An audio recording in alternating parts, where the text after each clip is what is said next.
Big Baby Miller, he's known as the guy who failed like 4 or 5 different drug tests. He's basically a cheat. He's a big cheater. This man, he got busted for ped use. Yep. But then like last year, he participated in a boxing exhibition or a bout that was catered towards anti-ped use. Oh no! Over down in South America, it was pretty funny. It was so ironic. Yeah, they got the worst representation for anti-peds. Yeah. Deontay Wilder, he's not gonna retire. He's gonna come back, but like he's gonna come back exactly the same way he performed Saturday night.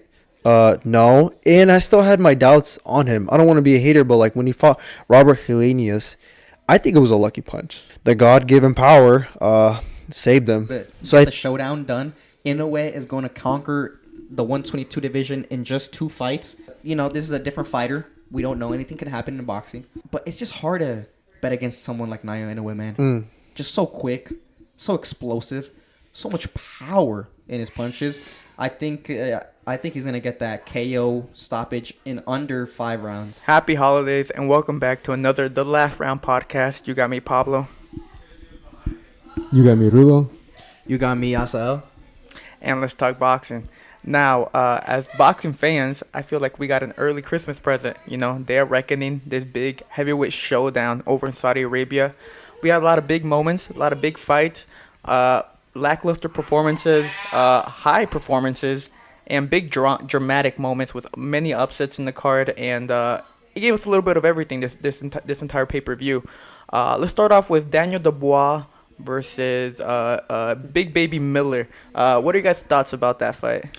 Yeah, I think it was a big fight for both of them, man. I think both of them, Daniel Dubois and Jarrell Miller, were at a crossroads in their career. For Daniel Dubois, he entered the pro rankings with a lot of backing, with Frank Warren and all these type of stuff. He really had a very bright future. And his career hasn't gone that much to plan. A lot of quitter allegations, a lot of quitter rumors. A lot of people have been talking down on Daniel Dubois' skills because of his 2 losses against Usyk and Juggernaut Joe Joyce. But he silenced them all tonight. You know what I'm saying? He silenced them all. Of course, with Big Baby Miller, we had the PEDs, which completely ruined his reputation, completely ruined his image. So both of these guys needed a victory. And both of them were going to have to dig deep to see, who wanted to stay in the pro rankings or to stay relevant in the pro rankings. And it turns out that Danny Dubois is not a quitter. Yeah. It turned out that Danny Dubois, brings it. Yeah, this was probably the biggest stage he's ever been at. His past 2 losses were against guys who, he's climbing up the ranks to possibly, fight for a world title. So he came up short. But this, what was the name of the country again? Saudi Arabia. Saudi Arabia, but like the specific city. I don't know. Oh, Riyadh? Riyadh, yeah. Like Riyadh is such a huge city. Like, I was watching the British telecast. One of the guys said there's 12 lanes of traffic. Wow. And it was like 3 a.m. at night. He's just looking out the window. It was just going cars passing by. That's that shake money. That's just shake money. That's that oil money. Yeah. But what I'm trying to say is that he performed. He outperformed. You know what I'm saying? Going into this fight, I wasn't even quite sure if he was actually going to be able to pull off the win. The quit allegations and stuff like that. And he was going against a guy Big Baby Miller, against a guy who is known to have power, a guy who is known to be super aggressive and probably the biggest heavyweight I've ever seen in my life. And so my expectations for Daniel was pretty low, and no, he outperformed. He looked beautiful. He like the way he fought, and I'm excited that he so it was like this exact same thing. My money was on Miller, but my heart was on Daniel type ordeal. So I'm really happy that he got the victory. Yeah, I think Daniel Dubois, for him, it was vengeance, man. For him, I mean, he was this was this press conference and the lead up to this fight.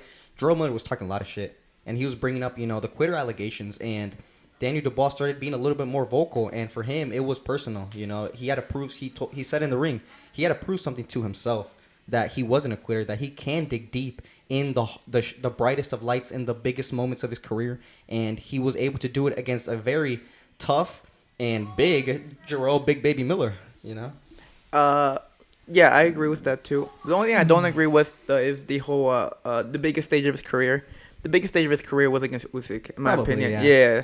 This is, for me, this was probably his another important, obstacle as well. But in terms of, like you said, more personal, and the fact that he had to prove to himself that he still, he had that dog in him.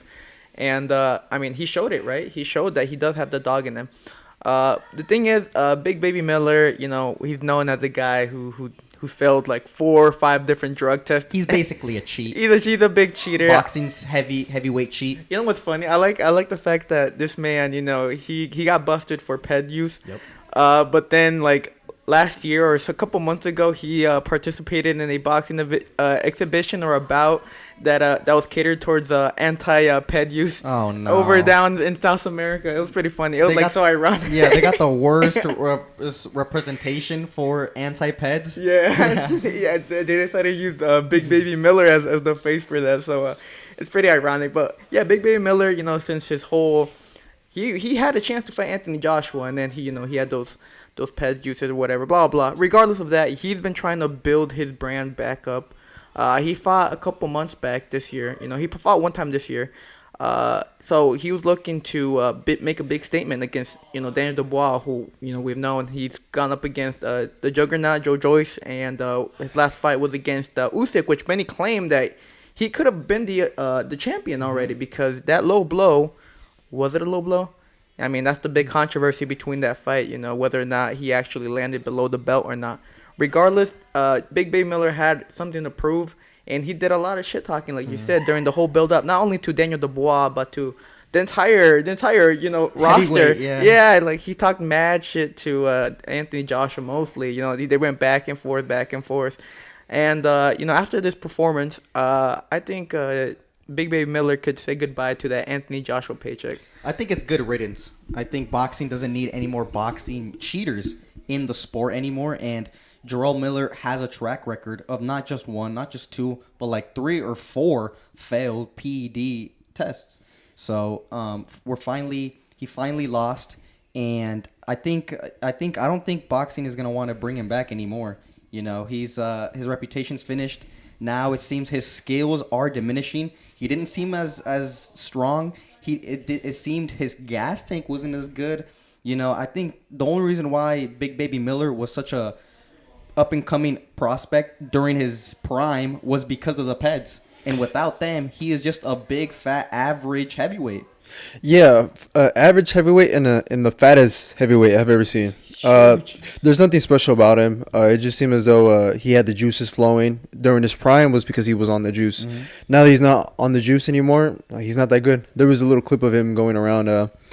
You know how DAZN or any other channel likes to put like, upcoming next, it's these fighters, and the fighters are doing shadow boxing or they're hitting the mitts. Daniel Dubois was hitting the mitts. He was hitting it strong, effectively, just like a typical normal mitt workout.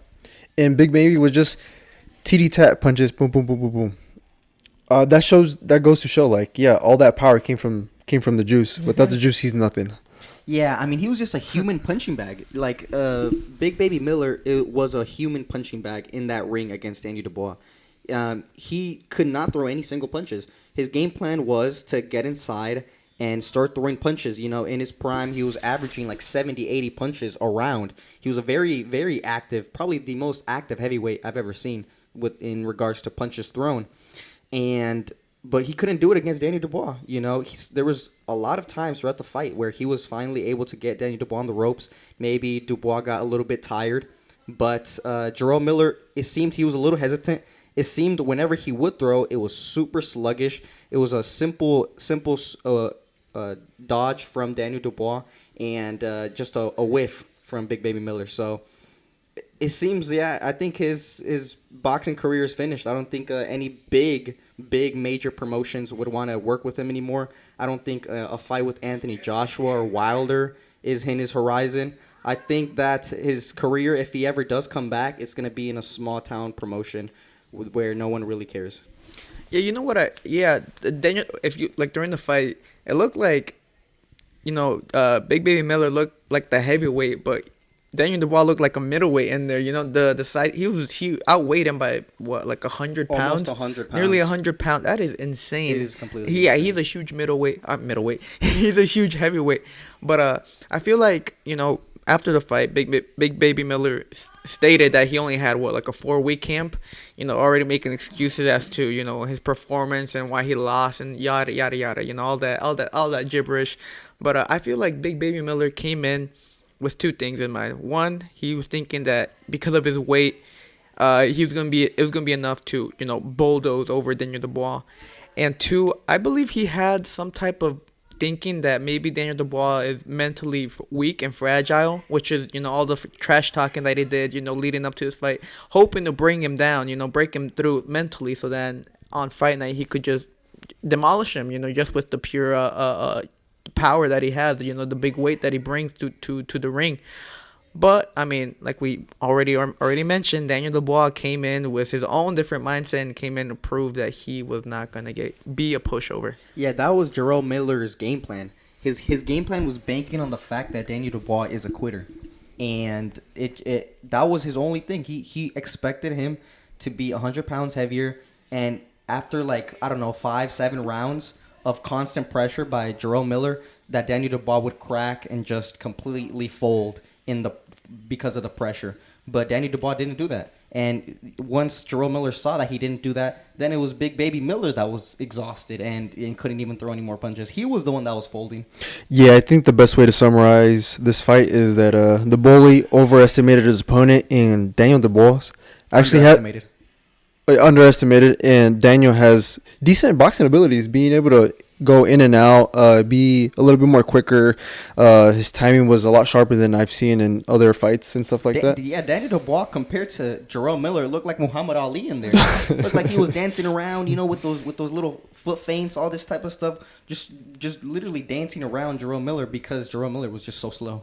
Yeah, and that's another thing. Like, I feel like, okay, maybe this wasn't Daniel's biggest stage, right? You could say Usyk, right? Because Usyk is, a champion and stuff like that. But like this, he was at a crossroads. Like if he would have lost, like he would be in the exact same position that Miller would be in. Like he was gonna return in a small venue against a nobody, against maybe on Facebook Live possibly. But now we're gonna, you know what I'm saying? So now he has redeemed himself, and not only that, but he looks even better now, I would say. Yeah, he's bringing something else to the table. Yeah. So now, I mean, what's next for Daniel Dubois? I mean, He was able to beat the quitter allegations. He showed one of his best performances in his whole career. What is next for Daniel Dubois? I think a title fight, or maybe him fighting the Chinese dude, Big Bang. Zhilei Zhang, yeah, something like that. Because he beat Juggernaut, so might as well. Joe Joyce, so might as well either get a rematch with Joe Joyce or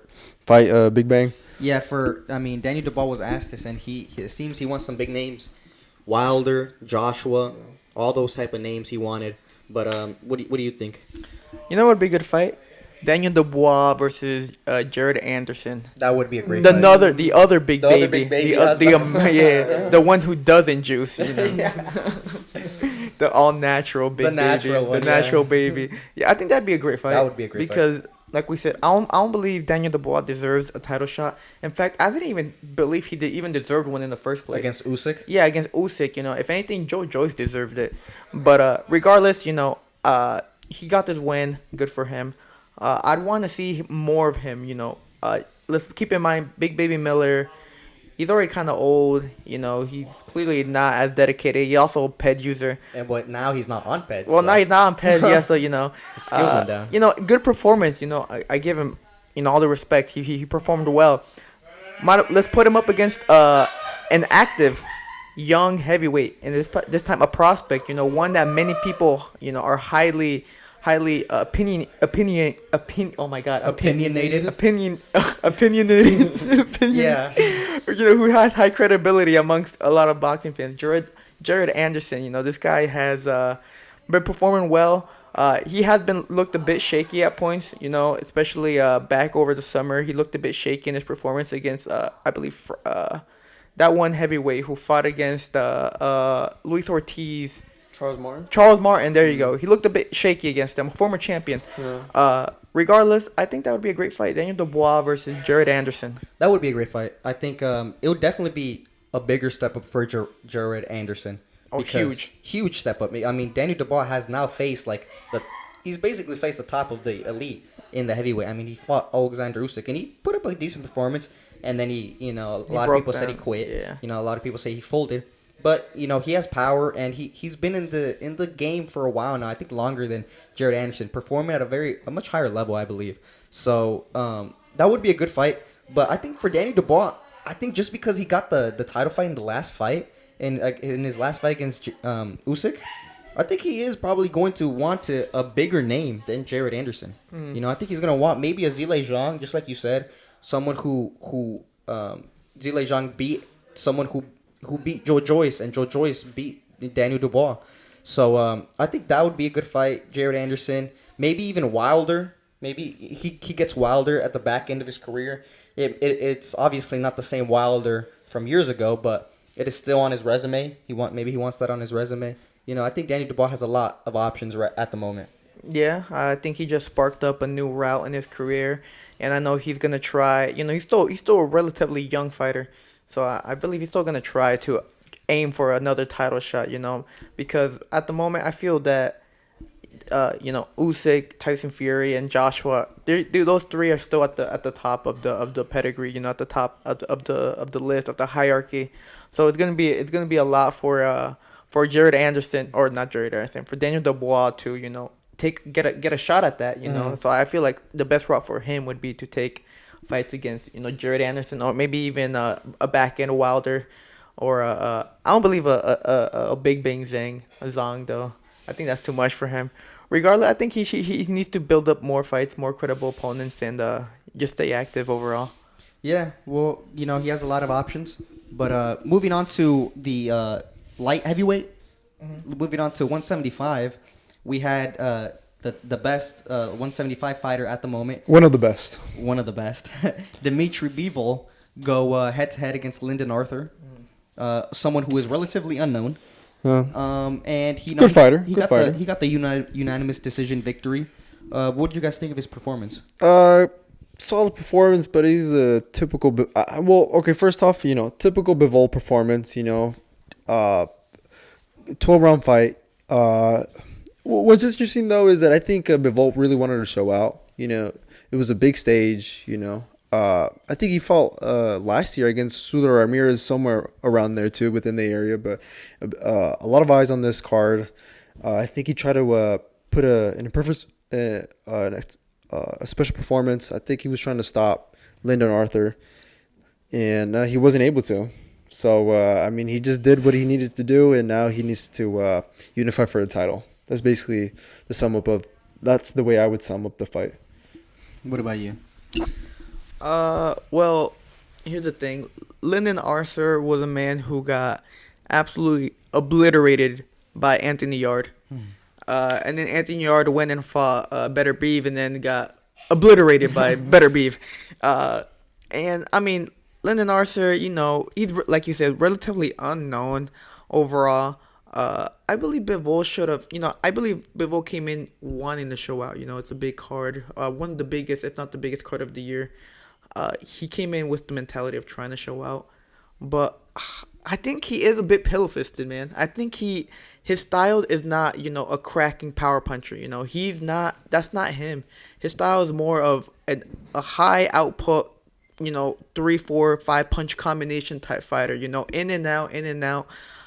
But he's not heavy-handed, so he tried. He dropped Lyndon Arthur, but I don't think he has enough power to stop his opponents like that. When was the last time he even got a stoppage? The last time he got a stoppage was 5-6 years ago. Imagine. Against Sullivan Barrera. Yeah, I think that was my first fight. I think I ever saw him against Sullivan Barrera, and that was the last time he got a stoppage. It has been a couple years, half a decade, since he last stopped someone. So his style is just not built to be stopping fighters, and I think that's a shame because he's one of boxing's best fighters, after his whole breakout performance against dethroning the former number 1 pound for pound fighter. there was a lot of high hopes for him. He ended up going and fighting against Ramirez El Zurdo and obliterating him as well. But after since that, he hasn't fought since. And his comeback fight, maybe you could relate it to ring rust. I'm not sure, but regardless, I think it was a B rated performance. A B plus, a B minus around there. For me. I want to make it clear. I think Bivol definitely is top 10 pound for pound, if not top 5 pound for pound. But I think this fight with Lyndon Arthur, it definitely showed that he does have some weaknesses in his game. I mean, firstly, the most obvious one is his power. When he first came to the U.S., he was actually being compared to the likes of Gennady Golovkin with crazy power in his hands. But as the years went on and as he's gotten bigger and bigger, as he's fought harder and harder opponents, he's not been able to stop them. And I think, firstly, it's definitely due to his power. I don't think he puts a lot of. I think he definitely can put more behind his power, but he chooses not to because he wants to be very fundamentally perfect. He wants to be 1-2-1 and get the distance. He doesn't really like to overextend to add that little extra 5% in his power. And even when he does, with this fight against Lyndon Arthur, he did try to get him out of there, but. The problem with Dimitrii Bivol is that his punch selection is very predictable. His punch selection is 1-2-1, 1-2-1, maybe 1-2-1 to the body, and then back up to the head. He doesn't really throw that many hooks. He doesn't really throw that many uppercuts. So it's Lyndon Arthur was able to, block a lot of Dimitrii Bivol's shots. Maybe half block it to get the majority of the power off of it. Because it was always just a 1-2-1, a 1-2-1, So for Bivol, I think he definitely has to work on his punch selection. He definitely has to know when to, gear up his gas tank and really push his cardio and push the combinations. Because with a guy like Lyndon Arthur, of course he was always going to beat him, but he should have been able to just completely obliterate him. He should have gotten him out of there. But he wasn't able to. And if he does this performance against someone like Better Beev, it's going to be a lot harder because Better Beev is not going to back down like Lyndon Arthur backed down. Yeah, I feel like Bivol does have some pop in his punches. It's not hard pop, but he has some pop. It's respectable punching power. But I think his problem is that he's so fundamental in his technique and his style that he's had that same style since he was in the amateurs, that typical Russian / Eastern European style. You know what I'm saying? It's just kind of like tap touch. If I need to put a little bit more pop in my sting, I just put it in there. But it's not like your typical I'm gonna sit down on my punches and really let it go. He's always kind of on his toes. He's always in and out. He's always more focused on I hit you and then you don't hit me. Whether my punches had some pop, some sting to it, it just I landed, I did my thing, and I'm out. I feel like he needs to have some variety for sure, especially if his next fight is going to be against Better Beef. And I do believe he has some pop. He's going to have to learn to kind of stay in there in the pocket or just switch it up. You know what I'm saying? Switching up another gear, which is just sitting down more in your punches or just standing in there and just waiting to see, for the counter and stuff. Yeah, because, if he's not, listen, he was actively trying to get Lyndon Arthur out of there, and he couldn't get him out of there. So that's a problem. If you're not able to get a B-level fighter like Lyndon Arthur out there with your power, you're not going to do anything to these top elites, Callum Smith or Better Beef. These guys, they're going to be able to take your shots even better, and they're not going to be scared of your shots either. So they're going to come forward. I think Bivol definitely has to learn, or I don't know about learn, but he just has to be aware that, his power, a lot of people might not respect his power that much. He has to learn that some fighters are just going to try to walk through you. Yeah, I think it's being able to be comfortable with taking the risk, being able to just stay in there, stay in the middle, mid-range, close range, and right away trying to go back on the back foot. You know what I'm saying? Stay in there and see what happens. Take a chance because you never know. Yeah. Mm-hmm. Well, Bivol lost me some money.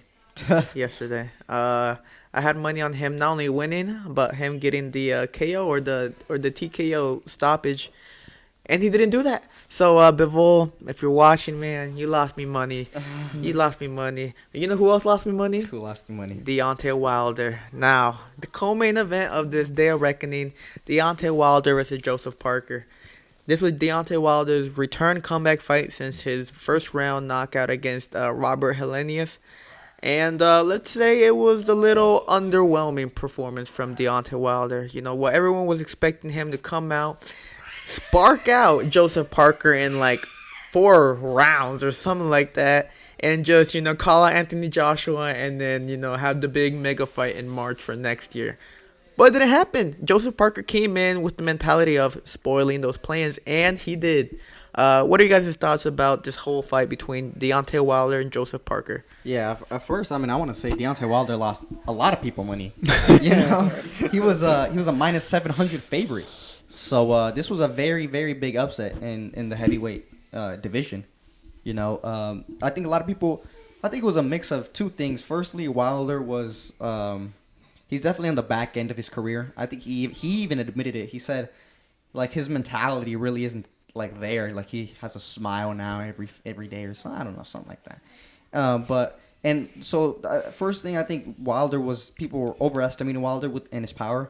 And second, I think people were underestimating Joseph Parker and his skills, because Joseph Parker has been active. Joseph Parker is an ex-world champion. Joseph Parker has great skills. You know what I'm saying? He's a very high-level heavyweight, and I think he kind of went a little in the shadows. You know, when Joshua Wilder, Tyson Fury started, you know, coming into the scene and just completely destroying everybody these past couple of years. So people kind of forgot about Joseph Parker, but he's been grinding away. He finally got a big shot in a big stage in Saudi Arabia against Deontay Wilder, and he showed out. You know, he did the best performance that he could have done against Deontay Wilder. But I believe the main reason he won mainly was because of Deontay Wilder. You know, Deontay Wilder is no longer the Bronze Bomber anymore. You know, he's a shell of what he once was. I think his game plan was just completely wrong. He was just trying not to get hit, basically running the whole fight, and basically running. And then finally, his corner was telling him, "Hey, you gotta get in this fight. You gotta start throwing some punches." And he tried to throw some punches, completely not explosive at all, as he once was. And so went 12 rounds, and I think Joseph Parker shut him out. Yeah, it was a super easy fight for Joseph Parker, and I think it has to be because of Deontay Wilder. Deontay Wilder, as you said, I was seeing a couple of interview clips of him and stuff like that. That old Deontay Wilder, this is his mentality back in the day. I want to kill someone. I want to put someone in a body bag. Now it's like, I don't know what interview it was, but he said, "I'm just smiling. I'm happy to be here." It's like, bro, what are you talking about? Okay, but like, you still got to show it in the ring, and he didn't turn up. So that kind of gives me the impression that, like, yeah, he's on the back end of his career. He doesn't have that fire anymore. I know he said that he's not gonna retire. He's gonna come back, but like, he's gonna come back exactly the same way he performed Saturday night? No. And I still had my doubts on him. I don't want to be a hater, but like, when he fought Robert Helenius, I think it was a lucky punch. I think if Robert wouldn't have been caught with that right hand, with Deontay Wilder going back and landing it, I think Wilder would have had a tough time as well, just like how he did against Joseph Parker. But he just that the God-given power saved them. So I think this all really stems from his trilogy against Tyson Fury. I think Tyson Fury, you know, a hell of a fighter, one of the greatest heavyweights of our era. I just think it took a lot out of him, and so I think he's not there no more. I think Deontay Wilder's performance can be attributed to all the psychedelics he took. You know what I'm saying? That it changed him forever, man. Like he took too much. He's talking about peace, and he's talking about, just like you said, he doesn't have that fire anymore. So I think the psychedelics definitely changed his mindset on a lot of things, and it just seemed I don't know. It seemed he was trying to like box like, I don't know why, but you're not a boxer, Deontay. Like, I understand maybe you want to sharpen those skills. I get that. Maybe you can take the first 4 rounds and try to do that. But you can't take a 10-round fight or a 12-round fight, and for the first 10 rounds, just run around the ring and try not to engage with someone like Joseph Parker. Because Deontay Wilder never really challenged Joseph Parker's, for the center of the ring. He was just content with running around in circles, trying to avoid conflict. And you're not going to win a fight by avoiding conflict. You have to throw punches. It's not like Joseph Parker was completely dominating Deontay Wilder. It's just Deontay Wilder was just moving backwards and didn't want to fight. Mm-hmm. Yeah, I think, like you said, a lot of this performance was just based off Deontay Wilder and his entire mindset going into this fight. But I mean, Joseph Parker, man, this man, he's beaten Andy Ruiz, he's fought against Anthony Joshua, he's just beat Deontay Wilder. This man has a pretty good resume. He's been grinding away. He's been very active this year. He fought Joe Joyce too. He lost against Joe Joyce, but got a new trainer, and he looks like a reborn fighter. He's really re-sparked his career. He's reignited it, and he is looking to get another title shot. Possibly against the winner of Fury and Usyk, or even another Anthony Wilder showdown. That would be great, because this performance that I saw from Joseph Parker, I believe he could have possibly maybe stopped Deontay Wilder at points, Definitely in that 8th round. That 8th round where he just let out like a 20 punch combination, and in the corner, and had Deontay in the corner, and you could tell Deontay was hurt. He was genuinely hurt. So Joseph Parker really, he impressed me. His last performance was against I forgot his name, but he fought on the Usyk, on the Fury versus Ngannou card, and he won the fight on devastating KO. So he's only had like 2-3 months of a break, of a gap in between this fight and his last one.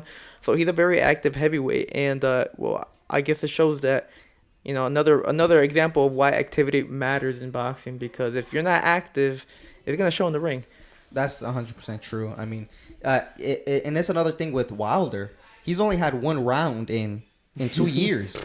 He got that first round KO against Robert Helenius. That's cool. I mean, at the end of the day, a victory is what matters. But that's not really being active either. You know what I'm saying? So I'm sure that definitely played a role in his performance last night. But yeah, we just got to give all credit to Joseph Parker, because he did what a lot of people thought was impossible. You know what I'm saying? A lot of people were writing him off. Just like I said, he was a very big underdog, but he was able to pull through. So what's next for Joseph Parker? I think we talked about this a little bit, but yeah, I like to see him get a title shot. Mm-hmm. I think he deserves it. He just destroyed, or just shut out, deactivated the Bronze Bomber's bomb. His right hand. He just absolutely neutralized the man. And I believe he is en route to another title shot. I hope he gets another title shot. If not, Joseph Parker versus the Big Bang. Mm-hmm. That would be, in my opinion, one of the bigger fights of the heavyweight. I think it should be done if he doesn't get a shot at either, Usyk, Fury, or Anthony Joshua. Joseph Parker versus the Big Bang would be a great fight for 2024. Yeah, it's very true. What about Deontay Wilder? Deontay Wilder, I think he should retire. He's made his money. I can't think of anyone else he could fight. Like, he fought Tyson Fury 3 times, never beat him once. He drew, the first time. Although Andy Ruiz. Andy Ruiz is a wild card. I could definitely see him giving problems to whichever heavyweight and stuff like that. But I'm not sure. He's kind of like I said, a wild card. Has he been training? Does he have everything in order with his personal life and stuff like that? It's kind of a wild card, so I'm not quite sure. He hasn't been performing as well since he's lost his titles as well. I don't see who else Wilder could fight, and then it would make sense. I don't see him beating Usyk, especially if he tries to box Usyk. No, I think he could definitely get stopped. Yeah, I think he should definitely retire. He should definitely retire. And for Joseph Parker, another big payday against either a guy who has the title or against a guy maybe like Anthony Joshua. Maybe he doesn't have the title, but it's another big payday, another fight that he'd definitely be willing to take, and a fight that he definitely deserves. Yeah, so I think Deontay Wilder's reign of terror is over. Finally the heavyweights can breathe a sigh of relief after that. So after the one punch king, Doctor Sleep, is finally going to retire. Did you guys hear? He was that was Deontay Wilder's new nickname. The King, right? Doctor Sleep. Doctor Sleep. Doctor Sleep. His new nickname was Doctor Sleep. Well, I guess he's not putting anyone to sleep anymore. No. He said he was going to come back. I don't believe that's a good idea. I think he's done enough in the sport, man. I think he's definitely going to be remembered for his power. Yeah. He has a legacy already created. He was a champion. He had some great fights with Tyson Fury, the best heavyweight of our generation. I think it's fine that he should retire. He doesn't have anything else to prove. He's done what he can in the sport. Yeah, not only that, but his timeline, his arc. He started boxing at the age of 21 and stuff like that. He got into the USA boxing team with like a year or two amateur experience and won an Olympic bronze medal. Like, there's nothing to be ashamed of. Like, that's quite a bit. And he only did it just to be able to provide for his daughter, and stuff like that. So from his goal of being able to provide for his daughter to then being one of the best heavyweights in our era, world champion, like, that's, congrats, applause, bravo. Definitely. Well, even though Deontay Wilder did underwhelm, we have someone who didn't. I believe this other person overexceeded my expectations and it overexceeded everyone's expectations.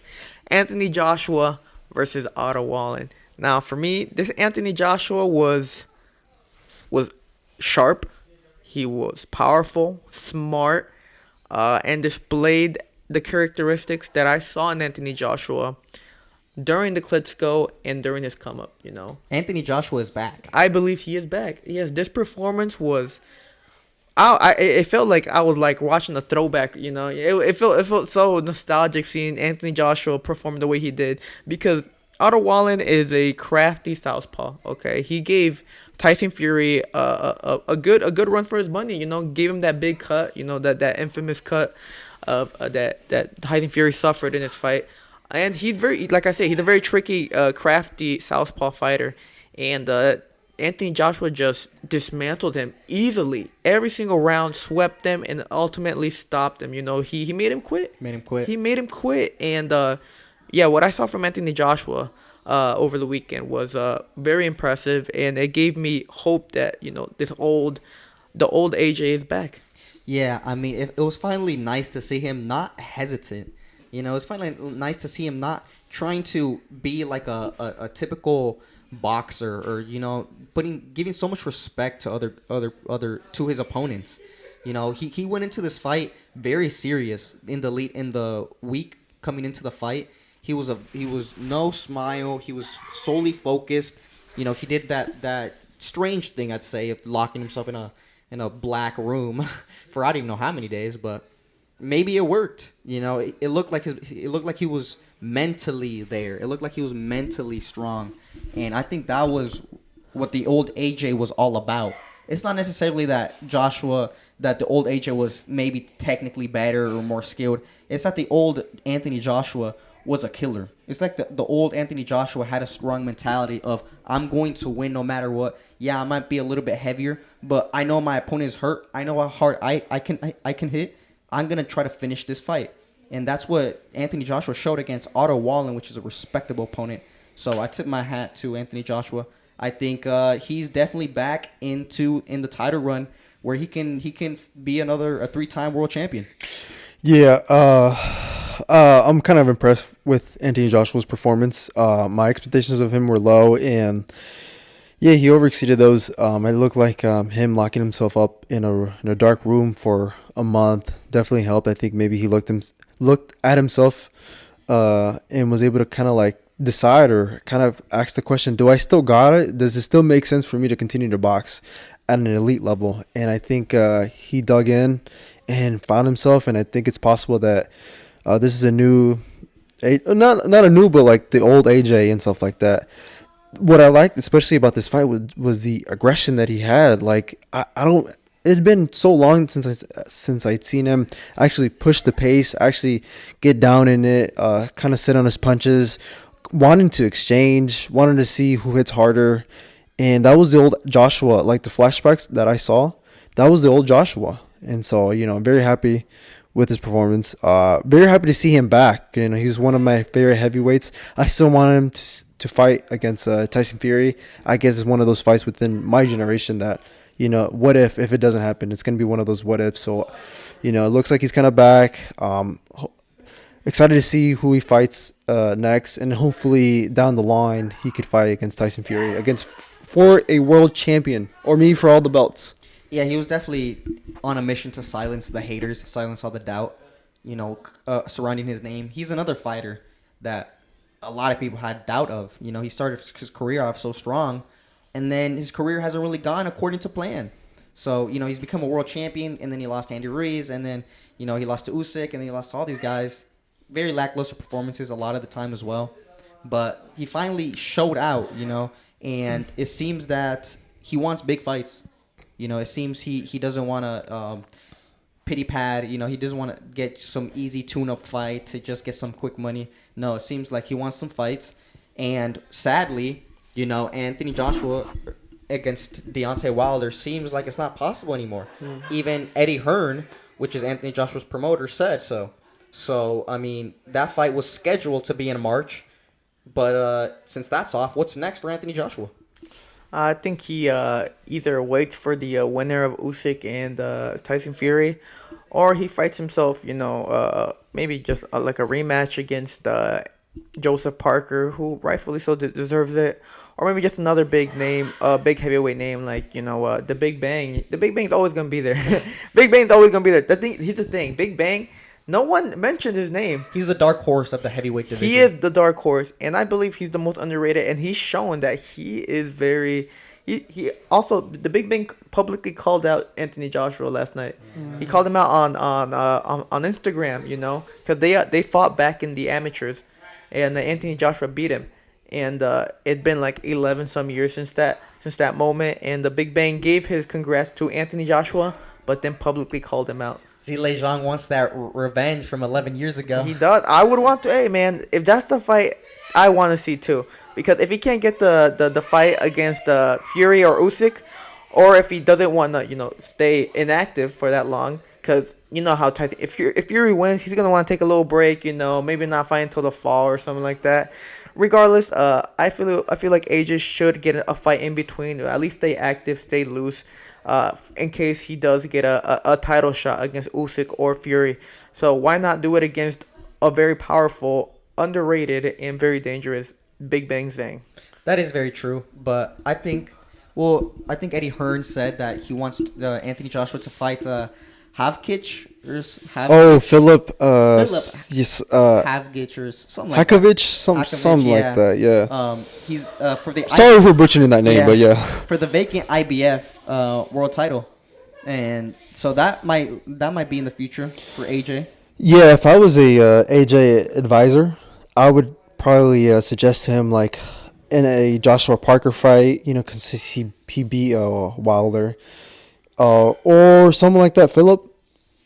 And then maybe later in the year, fight against Usyk, Tyson Fury, against another more big name opponent type stuff. I still feel like he still needs maybe like one more tune-up against another solid opponent. Yeah, his I don't blame us for butchering this name. This name is crazy. Hrgovic, I think.